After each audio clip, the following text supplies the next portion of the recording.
गुजगुजित रूप सावळे सगुण अनुभवता मन वेडे होय. भ्रमर गुंफा ब्रह्मरंध्र ते सुरेख पाहता कौतुक त्रैलोकी. आनंदाचे रूप प्रसिद्ध देखिले निजरूप संचले सर्वाठाई.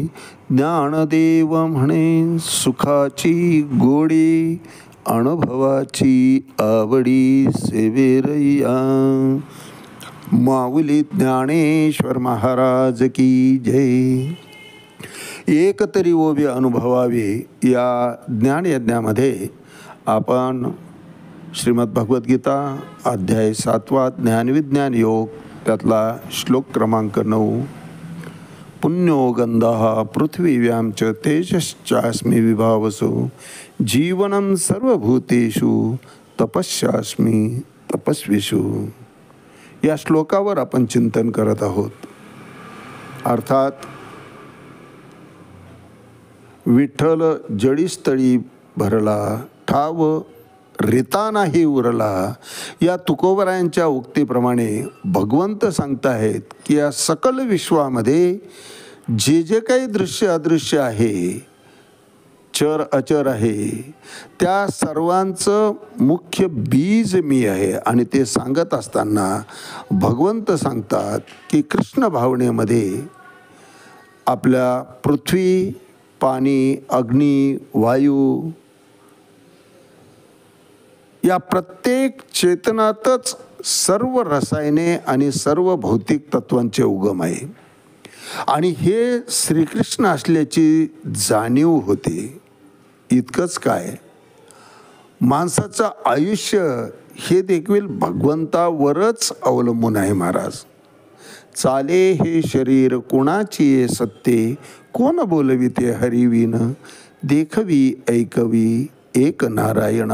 आमच्या शरीराच्या ज्या काही क्रिया आहेत, जे काही हालचाली आहेत, त्यासुद्धा भगवंताच्या चेतन शक्तीनेच चालतात. महाराज, ती शक्ती जर त्यानं काढून घेतली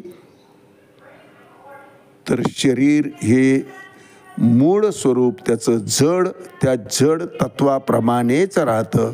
कुठल्याही प्रकारची हालचाल त्याची होत नाही. महाराज, त्याचा अंश जोपर्यंत आहे तोपर्यंत शरीरालाही किंमत आहे. त्यानं त्याचा अंश काढून घेतला, ती चेतना शक्ती काढून घेतली की मग शरीराची किंमत काय आहे ते आपल्याला कळतं. महाराज, त्याला स्पर्श जरी झाला तरी अशुभ मानलं जातं, विटाळ होतो.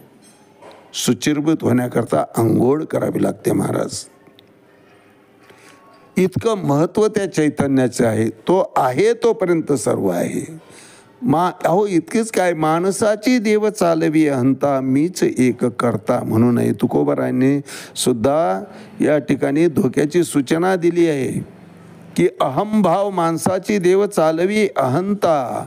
भगवंतच त्याचा अहंभाव उत्पन्न करतो, परंतु त्या अहंभावामध्ये जीव हा स्वतःला करता समजून बसतो. मीच एक करता म्हणून भगवंत सांगता. या सृष्टीमध्ये, या जगतामध्ये जे काही जड आहे, चेतन आहे, त्या सर्व गोष्टींच्या, त्या सर्व वस्तूंच्या, त्या सर्वच जीवमात्रांच्या मूळ स्थानी भगवंत म्हणता मीच आहे. आणि माऊली हेच वर्णन आजच्या या ज्ञानविज्ञान योग ज्ञानेश्वरी अध्याय 7 37 क्रमांकाच्या ओळीमध्ये म्हणतात. आणि नानाविध योनी जन्मोनी भूते त्रिभुवनी वर्तता आहाती जीवनी आपुलाल्या. अर्थात या त्रिभुवनामध्ये प्राणी पुष्कळ प्रकारच्या योनीत जन्म घेतात आणि जन्म घेऊन आपापल्या योनीच्या अनुराधाने अन्नादी आहार सेवन करतात, जगतात. त्यांची उत्पत्ती आणि त्यांच्याकरता केलेली अन्नाची व्यवस्था ही सगळी भगवंत म्हणतात माझीच कृती आहे. आणि नानाविध योनी जन्मोनी भूते त्रिभुवनी वर्तत आहाती जीवनी आपुलाल्या.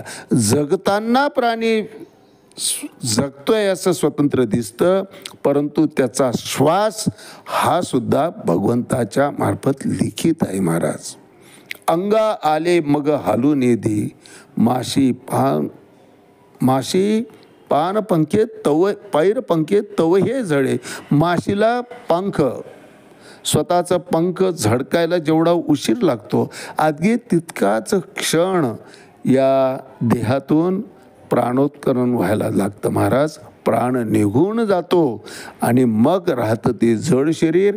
भगवंत म्हणतात असं असलं तरी उत्पन्न होणारे प्राणी, त्यांना घालून दिलेलं आयुष्यमान आणि त्यांचा मरेपर्यंत जगण्याकरता दिलेली साधनं, हे सगळं मीच देतो.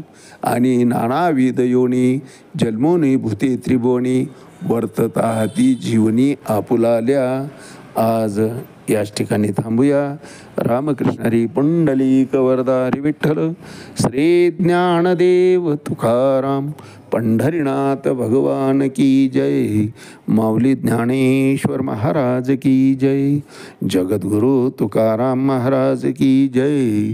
शांती ब्रह्म एकनाथ महाराज की जय.